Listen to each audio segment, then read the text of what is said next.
Sometimes the clothes we once wore start to feel like armor or a costume. They become too small for who we've become, both metaphorically and sometimes literally. This week, we're joined by Kyla Brown, style coach and strategist for brilliant women reclaiming their power through what they wear.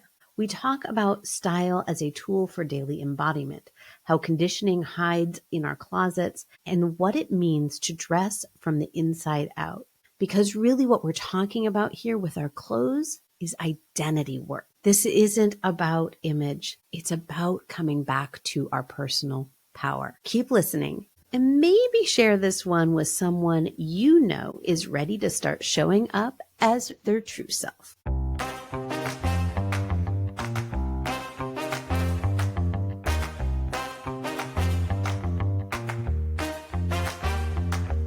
Hi there. Welcome to the Empowered and Embodied Show. I'm Kim Romain. And I'm Louise Neal. We're two transformational coaches who are also fellow travelers on the path of growth and self-discovery. And we're inviting you along for the ride. That's right. We're right here in the trenches with you, navigating the ups and downs of life. And each week we'll be sharing our own experiences, bringing you conversations with amazing guests, and exploring insights and strategies that have helped us find more clarity, confidence, and ease in our lives. And trust us, we do not have it all figured out. We're learning and growing right alongside you. So if you're ready to rise above the chaos, doubt, and confusion that sometimes life throws our way, and step into a more empowered and embodied version of yourself, then you're in the right place. Let's get started.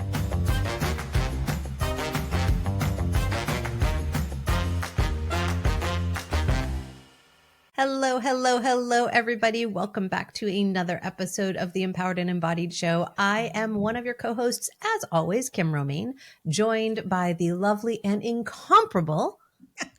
Well, thank you. That's a new word. Me, I'm Louise, the other co-host. And I'm very, very excited today to be joined by our lovely, lovely guest. Hi, everyone. I'm Kyla Brown. I am a style coach and I help brilliant women create brilliant closets. Ooh, beautiful. Beautiful. Kyla, we are so glad that you are joining us today. And we are going to talk a little bit about style and what that actually means. Actually, before I even dive into telling just a little bit more about who you are, I would love to have you talk about the word style. What does style even mean? What is the definition of style? That is a great question. So of course you have the Webster Dictionary definition, which is going to tell you that style is a way of doing something. And that could be anything. That could be the way that you walk, the way that you talk. But my definition of style is allowing your personal power to shine through. And specifically in clothes, because that's how I do it. But that can also be in your home, in your way of interacting with people. A lot of people are so bogged down with information about your personal brand and making sure you have one of those. And they are right. But a personal brand doesn't have to be this super technical thing. Your personal brand doesn't even need the internet to exist. Your style is a lot like your personal brand. Everyone has a signature style, whether they know it or not. It's just the way that people expect you to show up. And for some people, that is fabulous. And for some people, that is frazzled. But everybody has signature style. I love that. Yeah. I mean, and that explains a lot about I think where we're going to play today. Mm-hmm. In our conversation as well. So let me just let people know just a titch about you, because I don't even know. We met, but I don't know that much about you. So Kyla is a strategist for brilliant women ready to future-proof their presence, brand, and brilliance. I love those words that you pulled together there. They call her the stylish tech nerd. Did I get that right? Yes, you did. I love it because she helps high-achieving women create magnetic personal presence both online and in person with a unique blend of image consulting, AI builds, tech strategy, and personal branding. Kyla helps you build influence that doesn't glitch in a fast-paced, low-trust marketplace. How fun is that? Thank you. You read that so well. Thank you. Yeah, that's what I do. So style geek? Yes, style nerd specifically. Style nerd. There is a difference between a nerd and a geek. Okay. And geeks tend to be fans of specific things, whether they're comics or shows. Whereas nerds are people who just know a whole lot of stuff about a very specific topic. So And I'm for both me, a theater geek and a theater nerd. yes, for me, that is style. I was telling you about that baseball game that I was at the other day. And I was sitting down and talking to somebody, and I started talking about the differences between, fast fashion and clothes that are made with quality, and how vintage clothing oftentimes are 10 times better than anything you'll find in the mall. And I start going in about stitching and seams and darts. And she just looks at me and she's like, I'm really enjoying watching you nerd out about this right now. I'm like, yes, I could do this all day. My background, actually, before I hopped into styling folks, is actually in tech. So I was working in tech for about, I would say, just a little over 10 years. I taught people how to code. I was a computer science teacher. I worked at a startup that was not so small called Code Academy. And we taught people lessons on JavaScript, Python, all that good stuff. There's plenty of videos of me on the internet teaching people how to build things through coding. And that is where I began my career. And the reason I ended up shifting into style was because I love style. I was the friend that people would call up and say, hey, what am I wearing? You tell me. Or go shopping with them and I'll help you spend your money. But as I was working in tech, I noticed that there were a lot of women who almost carried a shame around their presence. They were intelligent, they were well spoken, they were leaders. But when it came to how they were showing up for moments or showing up for their life in their presence, they did not feel confident. And that got in the way of so much. That got in the way of speaking up in a meeting. That got in the way of being recognized. That got in the way of being asked to speak for a conference. So many brilliant women are being held back by the fact that they just have not tackled how they're showing up with style yet. And that's what made me want to go into this work. That's what made me go, you know what? I'm loving this, but the company that I was at, we got acquired, which was yay. But I was like, okay, this is a great moment for me to pivot. And I decided I wanted to go and get formally trained by the London College of Fashion in personal fashion styling for women, and really take it a step further so that I can help any woman, any body type, any color palette, help her show up in a way that feels brilliant and easy. Brilliant and easy. I have two stories going through my mind right now, or two things that I'm thinking of. One is when I was a practicing attorney, I couldn't wait to get home and take my clothes off because they did not feel like mine. Like I was wearing a suit, but I was wearing a costume, to use the French word for suit anyway. But I was using a costume that did not feel like me. Yes. It was what I needed to show up as, but it felt so gross. I couldn't wait to get it off my body. And the other thing is where my daughter has become a geek about house. Like I had to use the right word there. House MD. And so we've been watching it, and it's always bothered me. Even back when I watched it originally, it always bothered me that the hospital administrator, really the strong female lead in the show, was wearing these super ultra tight, low cut, and everybody was always mentioning her body. And I'm like, couldn't she dress in a way that felt aligned with her position, that she had that confidence? The skin tight doesn't bother me as much as the fact that it was the show's costumer decided they had to make her into this sexy person, or this appearance of a sexy person, that she couldn't be in non-revealing clothing. Yes. So those are the two things that pop into my head. I think about that all the time. I actually have a masterclass out there called Sexy But Make It Classy. And what I talk about in there specifically is, like, as women, we are constantly fed these images where, I don't know if I can say this word on this podcast. You can say whatever word you want. Okay. Nothing is off the table. We're taught two images exist for women, the Madonna and the whore. And you have to pick a side. You can't ever find yourself going down the middle. And the unfortunate part about this is that the way that we're taught about sexy is that it's for consumption for other people's consumption of us. Like we are these objects or products to be consumed versus it being an energetic thing. And for that character, right? Because I haven't watched House, but I'm familiar with the show.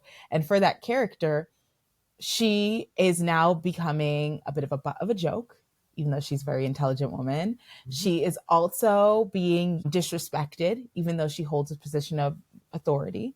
And the thought is that, well, she has to be, because what else could a woman be unless she's just going to come in and feel frumpy every day? There's only the two of those things. And I think that for women, the reason style in itself feels prickly is because it gives us our own opportunity to decide how we're going to be perceived and decide how we're going to perceive ourselves, and to take that power and own it and say, like, I'm actually going to be intentional and strategic about this. Is something that we're taught is like bad. Like, oh my gosh, you're not really supposed to care.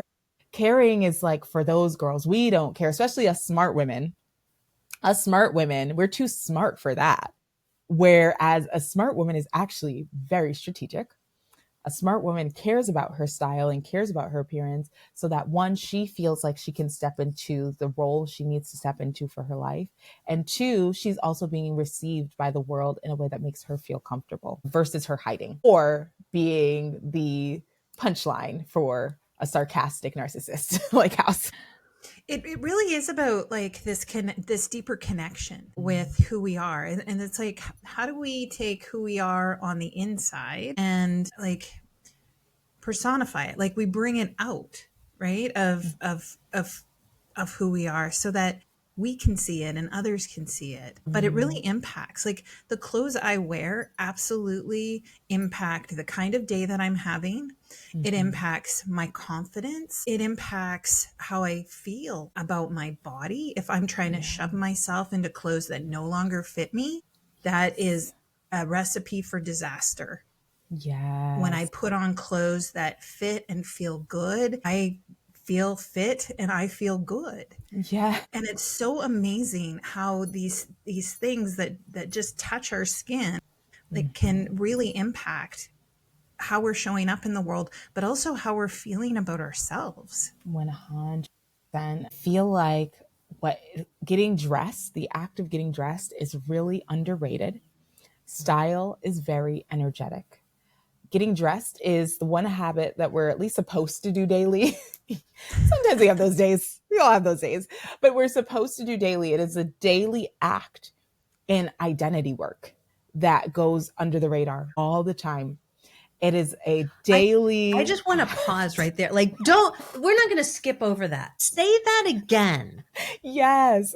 Getting dressed is a daily act of identity work that goes under the radar. And it's hard to hear it because we will have those clothes sitting in our closet that are like, they fit me pre-pandemic and I'm just hoping that I'll get back into it. Or, I really can't be bothered. I'm a busy mother. I have a busy career. I have XYZ going on. Like, I just want to get dressed and let it be done.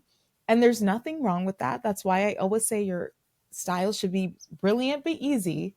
We're not getting ready for the Met. But at the same time, your style needs to be intentional. The pieces in your closet should make you feel good. They should look good, and they should express who you are, even if they're gym clothes. I am a bit of a stickler. I make my clients take out the piece, that old shirt with a hole in it that you wear. I allow you to have one shirt like that and one pair of pants like that. And I say, okay, the next time you have to like paint your house or something, this is what you're allowed to put on. Okay. I'll allow it. But other than that, that should not be the majority of your closet, because your closet is a lot like your mind. It is a place where we hold all those memories. It's a place where we hold the good ones and the bad ones. And if you're keeping 50% of your closet is clothes you feel wearing or even ashamed about, that is a big reflection on how you're viewing yourself in that daily identity work act of getting dressed. Yeah. So something both of you said, and I can't remember the exact words that either of you said, but this like ping went off inside of me of, what if you don't know who you are? Yes. And the thing is, so when it comes to learning who you are, women are given a label immediately. More than one. More than one. They actually layer on, and then you just kind of get lost underneath all of them. But your daughter and your sister and your girlfriend and your best friend, and then your wife, and then your mom, and then your aunt, and you just get all of these, and then you become lawyer, and then you get all of these labels given to you. And very few women ever experience any sort of container or space where they're asked, like, who are you? Like, what are you really outside of, if you had no labels at all, who are you? And as a stylist, I take the container of one-to-one coaching or group programs or workshops very seriously, because women who are coming into my space, oftentimes this is the first time they're even becoming aware of the fact that they really don't know who they are. Because when we start to say, okay, so what do you like? Because you can list off, if I ask you what you don't like, you can tell me about 20 different things. You can list them in detail. And then when I say, okay, that's great. So what do you like? Then it's I don't know. And for that, for anybody who might be listening to this, I did create a style archetype guide. It's a quiz. It's a super quick quiz. And it's a really fun quiz. And I have them based off of the feminine archetypes. There are traditionally 7 of them. And the reason I do that is because the act of discovering your style is a major womanhood moment. And I think that it's a womanhood moment that we kind of don't take seriously, because we're taught that like style is just for like shopaholics and going shopping and like frivolous things. But really what we're doing here is saying like, okay, the energies that you're holding the most at this point in your life are maiden or queen. This is how other people might be perceiving you, but also this is the power that you have. Here are where your superpowers lie. Here are where your talents lie. And based off of those things, here's how we can amplify that with your style. So say you get the mother archetype. That doesn't necessarily mean that you have kids or that you're necessarily a maternal figure for other people. But what that means is that you're really good at community and connecting people. And because of that, when I'm styling you, I'm going to bring you things that are tactile, something with like embroidery on it, or something that's really grounded, like a nice, beautiful brown leather skirt, maybe something different, something that's unique, something that is a conversation starter, but also something that really amplifies your energy. Now, if you find that you're really heavy in mother energy and you want to kind of balance it out with something else, then we might introduce lover energy into your clothing. And maybe that's more sheers and more items that have movement in them. Shirt with a sleeve that moves as you move, something to balance out those energies and really allow your style to actually express who you are.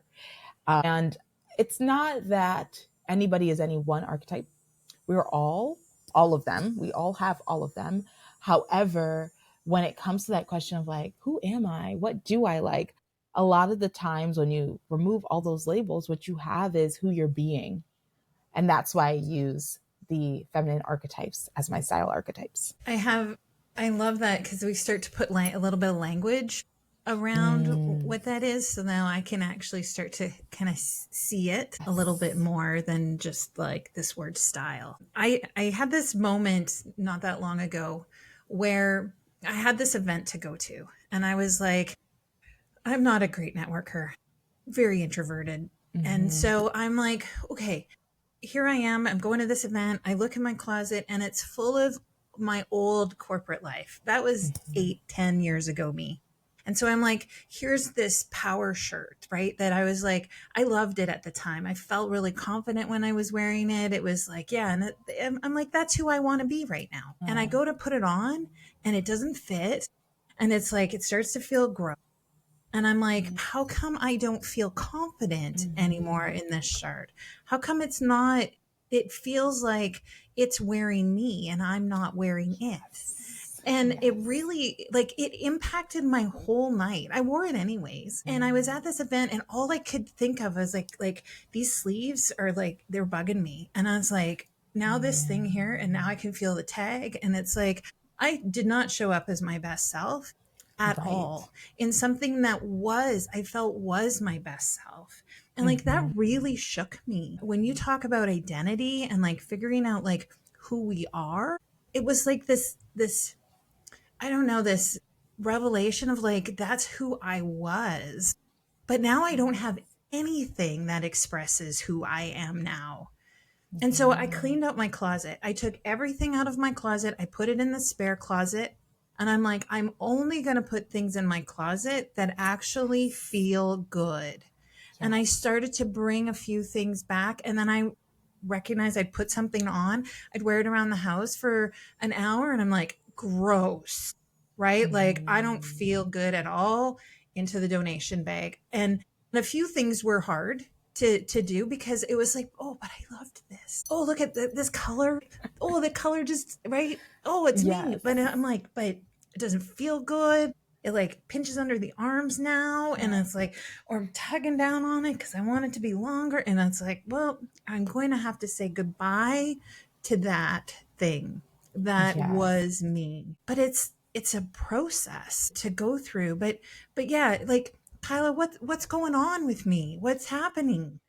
What's happening to you is very normal. It happens all the time. The people come to me normally in that space of like, I don't do half of the stuff I did before now.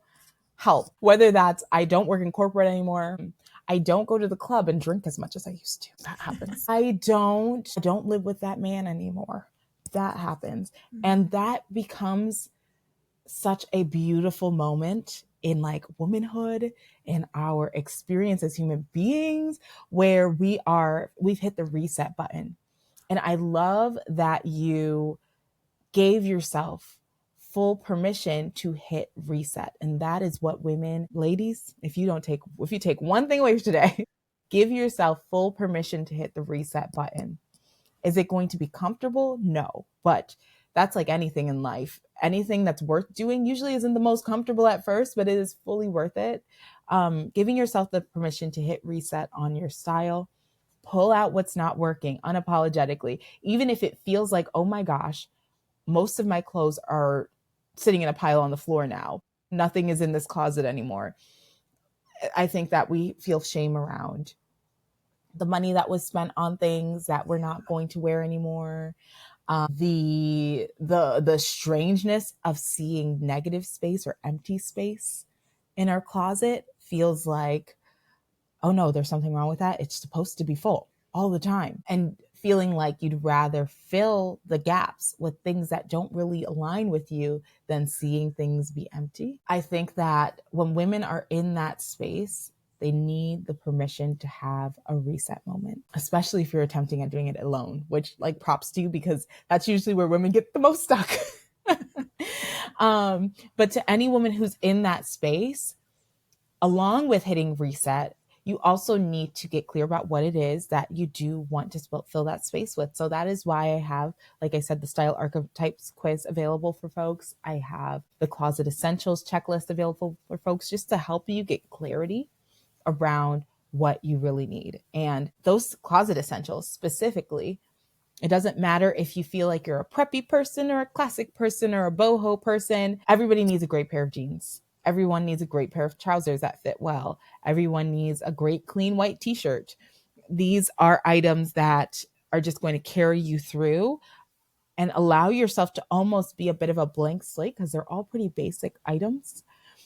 And then from there, now that you have those basic items down, now you can start to play around with, maybe I should try something a little more unique. Maybe I'm going to spend a little more than I've ever spent before on a dress. Or maybe I'm going to check out consignment or thrifting and purchasing secondhand and find a vintage item that is one of one.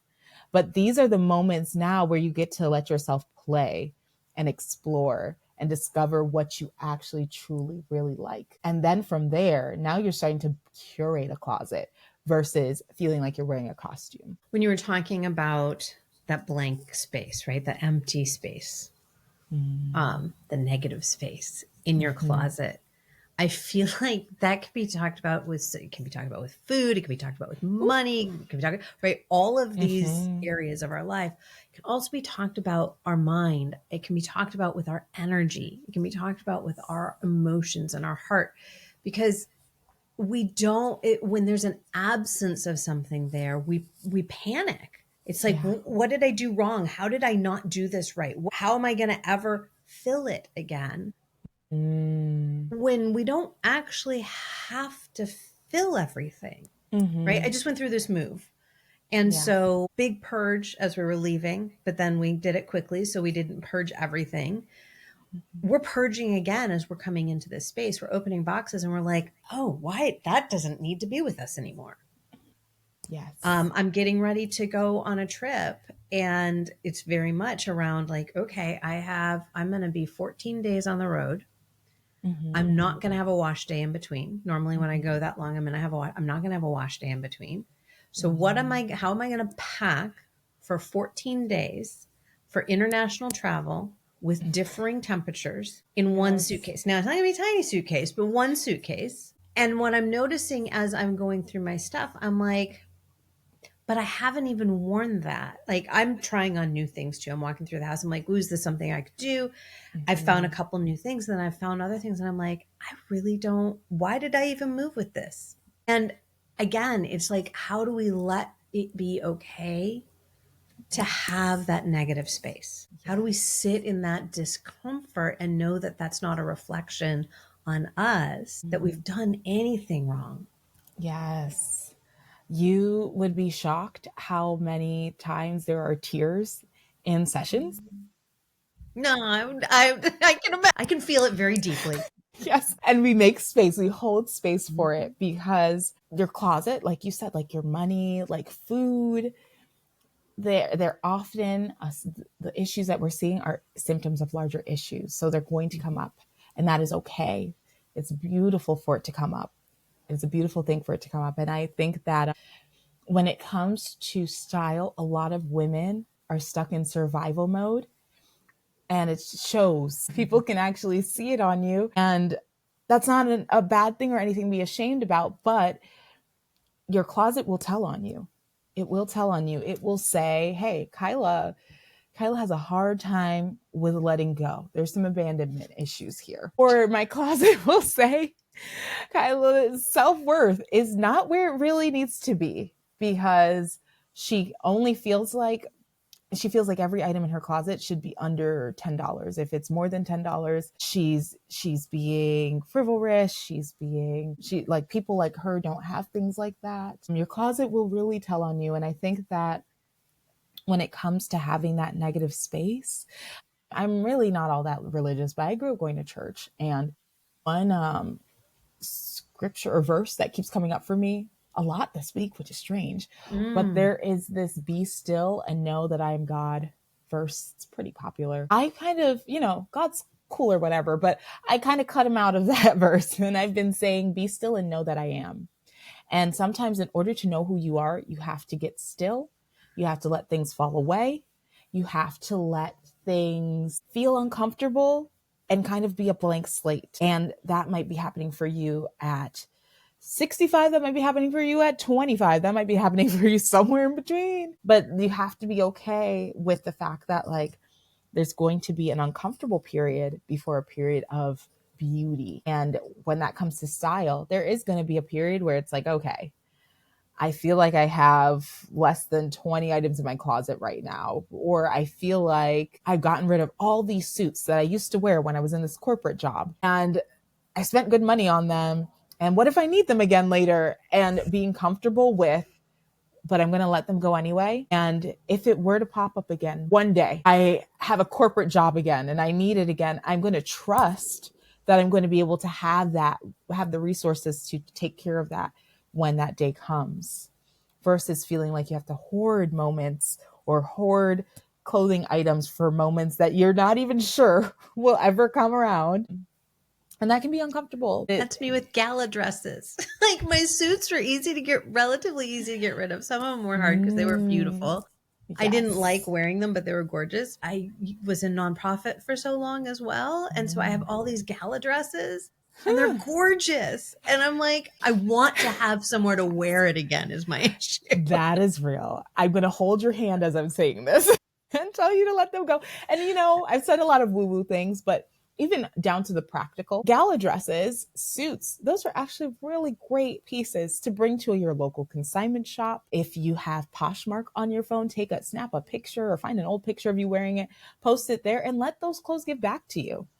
Let those clothes give back to you in some way, but holding on to them, it's not necessarily a negative thing because there are some pieces that we hold on to with a lot of positive memories attached to them. And I always say that's that Marie Kondo moment where you get to say thank you and let it go and allow it to give back to you through consignment and then give to somebody else later on one day in life or donate it. There's a lot of really great programs, especially for gala dresses, where you get to donate those things and let yourself have peace knowing that it's going to continue living a good life and that you fully got your value from that dress in that moment. But if it comes to the point where, you know, you have enough gala dresses to like cook dinner in a gala dress, then I would say, I will just say that I was really happy that I had an extra closet in this house to put some certain things. Yes. Now, so it's so interesting because I absolutely, I actually found when I got rid of all of my beautiful suits, I found some wonderful nonprofits who were provided closets for those who were looking for jobs. Yes. So women who were looking for jobs or anybody who wanted to wear that suit, that style, they could go in and they could, and it wasn't, they had to go buy it. They could either take it and own it, or they could take it, have it laundered and bring it back. So it was like a sharing library so that more people were getting use out of them. And I love being able to donate to that. I'm going to do a hard left pivot for just a second. Okay. If you're okay with that. So I did the quiz while we were on while we were talking, and I'm going to test you. Okay. So I'm curious, when you walk into a session with a new client, do you, without seeing what they have, can you guess their vibe? Louise, go do the quiz really quickly and see if she can guess it too. If I'm seeing somebody, if I'm walking into your home, we've probably had a conversation already. And that was the moment where I start making my guesses. I always make my guesses. I'm not gonna lie. I never hold on to them because you really never know. But especially when I meet women and I'm having conversation with them and I'm having a conversation in a group with women in that group, I tend to start saying, oh, you're giving me huntress. You're giving me sage. And those things kind of come out. There's little tells. And many, like I said, most women are a blend. So some people might have like two very dominant archetypes. But yes, I play the guessing game. I do. Louise, you let us know when you're ready. I'm just going to keep talking to Kyla and then you keep going. Yeah. Because I have a feminine archetype quiz as well. And I want to dive in here for just a second because I find those archetypes to be so much more powerful than when people think about feminine archetypes. Generally, they think of the maiden and the lover and the laying on the divan, whatever. Yes. When you started looking at these archetypes and started bringing them into style, what did you feel? Like, what was that experience? Because I know it was super visceral for me working with them. Yes. Oh, wow. I was really in a place of intrigue as I was doing it. I love the fact that there is a light and a shadow to each one of them. There's being a woman, femininity, feminine archetypes is very little on the pink and being pleasant scale and much more on the decisions about life and death scale, the bleed once a month scale, the creation energy, which is what I find so intriguing about the archetypes. And that's what I find so intriguing about women. And I wish more women would allow themselves to be intrigued by themselves in both their light and their shadow. Because whether you're like, I mean, even maiden, her shadow. Okay, if you take the quiz, all right, and you look at the maiden shadow, and I do list that out once you get your result. I walk through, okay, here's your lights, here's your shadows.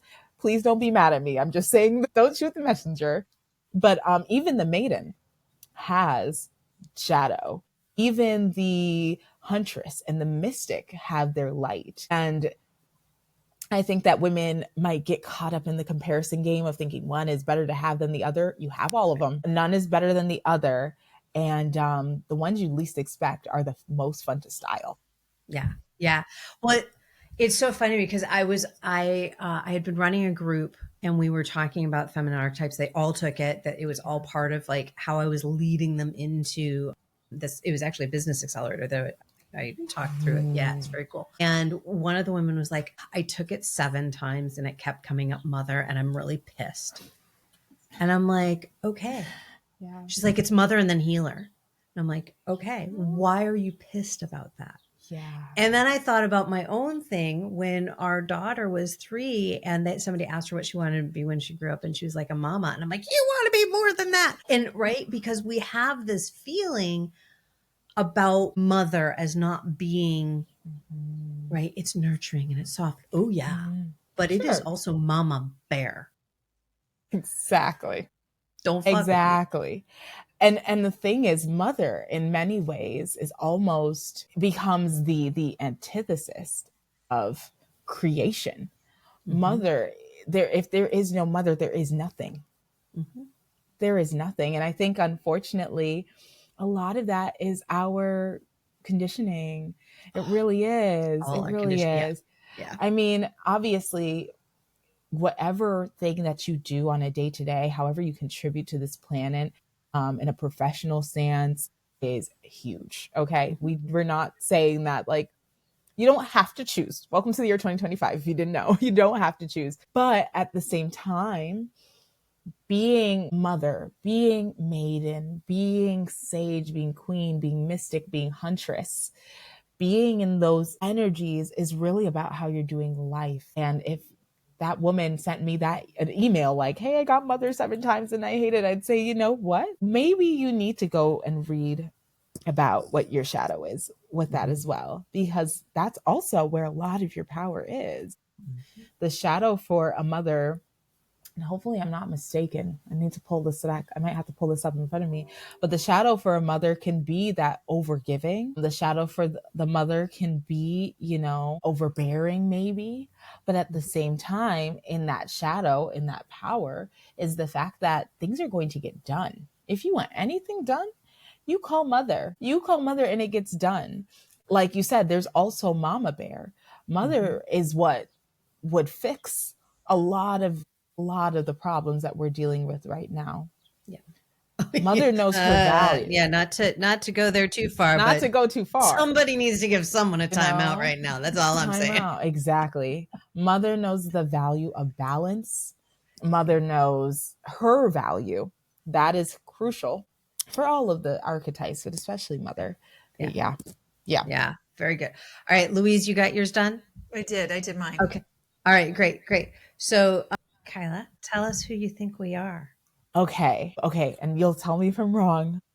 It's okay. After our conversation, for Louise, I'm curious if you got sage. I did not. What did you get? I got mother. You got mother. Oh, I did. That I had works. a feeling it was going to be mother. That works. Yes. And I think it's so funny because you do have a warmth that does give away like mother. And I love that. And did you make it to the results page to see what type of items would look great on you and really work for your style? I haven't, but I'm going to. I think this is great. I'm actually thinking about like, maybe I clean out my closet again and I start over and really, really get into this exercise. I love that. Okay. There's so many things I want to say. Okay. So say Kim. What's Kim?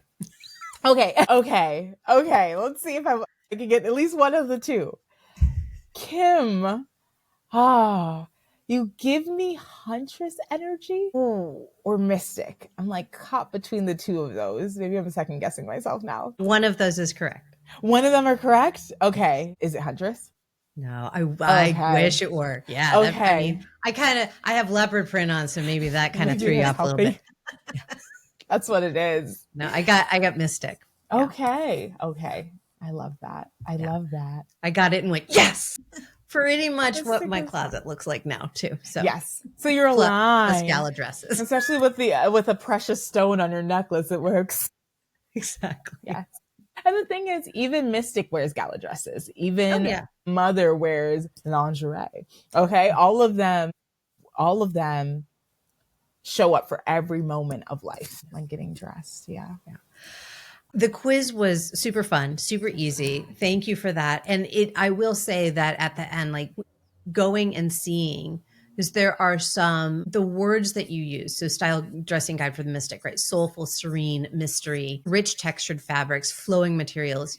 I mean, Louise has seen my closet for sure. She knows that pretty much matches what's in there right now. Yeah. You make it really accessible and really easy. And I think that was your goal, not just with the quiz, but with everything that you're bringing forward, is to say, this is identity work, as we talked about. This is hard stuff, tears, right? Yes. Uncomfortable, lots of discomfort. And we can start to touch those really tender spaces with some love, with some fun, with some joy, in a way that starts to make us feel like who we want to show up as, even if we're not sure who that is. Yes. And I really appreciate you saying that. This is my baby. My business is my baby. I'm in my mother energy when it comes to my business always, because I really want it to be accessible, and I really want the language is extremely intentional. I really want women in my dream world. Every woman is fully clear on what her personal power is. She dresses for it daily, and she doesn't feel like she needs to hide. I think that we all have, it's almost like a collective wound around fear of being seen, hiding, and not wanting to be too big for our britches. And I think that is actually the biggest disservice we could do for the world, is play it small. So whenever a woman comes into my space, whether it's the quiz, whether it's fully signing up for a service, whatever it is, I really want her to walk away from that with the simple systems for looking her best. Not the best, not better than anybody else, looking her best every day. That ties right into something Louise said in a recent episode, is I don't want to be the best. I want to be my best. Yes. Because the best is so arbitrary. It's a moving target. But being like your best, and like, you know what that feels like, because it's an embodied, empowered and embodied. It's an embodied now you get experience. The name. Yes. It truly is an embodied experience. You feel it on the inside. You move differently. Yeah.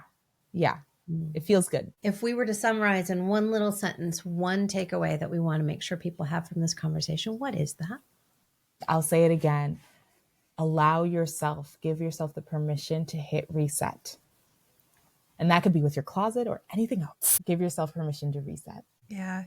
I love that. Yes. And for me, what stuck out in this episode, and I think in life in general, is this, like, we're constantly evolving. We're constantly changing, and not to get hooked on who we were and have that as the standard somehow of who we should be, and that we are evolving and we're growing and we're learning. And as our bodies change and our minds change and our lives change, our wardrobe should also change. Yes. And that's okay. That is okay. Yes. Yeah. I love it's that. Better than okay. I would say, just tacking on to that, right, is that know thyself. It's doing the deep identity work on an ongoing basis, so we can get to those places of letting go of what was and who we are and who we're becoming. So allowing ourselves to be in process and to know thyself. Yes, absolutely. I love it. Kyla, where, other than this amazing quiz that every listener is going to go do, because we're going to make sure we have the link in the show notes, but other than that, where can people find you, connect with you? What do you got going on in the world? Oh my gosh. Well, if you're looking for me, my corner of the world, you can always find me at It's Kyla, Not Kayla. So that's ITSKYLANOTKAYLA. I used to get called Kayla a lot. That is across socials, Facebook, Instagram, YouTube. And then you can also find me at my website, it's KylaNotKayla.com. That's where you'll find the quiz, any of my digital products and downloads for you all, master classes and services. Beautiful. Oh, thank you so much for making the time and for brightening the world with your sunshine and light. Thank you so much. Thank you so much. Thank you. Right. Thank you, listener. I got to go. I have a closet to empty. Thanks, everyone. Take care. Bye for now. And that's all for this week's episode of the Empowered and Embodied Show. We hope today's episode has sparked something within you. Remember, we're all on this journey together. If something did resonate with you today, why not share it with a friend who might need to hear it too? You can find us everywhere you listen to podcasts. Don't forget to subscribe so you never miss an episode. And if you're feeling generous, leave a review. Your feedback not only helps others find the show, but also helps us understand what's most valuable to you. Until next time, be kind to yourself, stay curious, and remember, we're walking right alongside you. Thanks for being part of our community.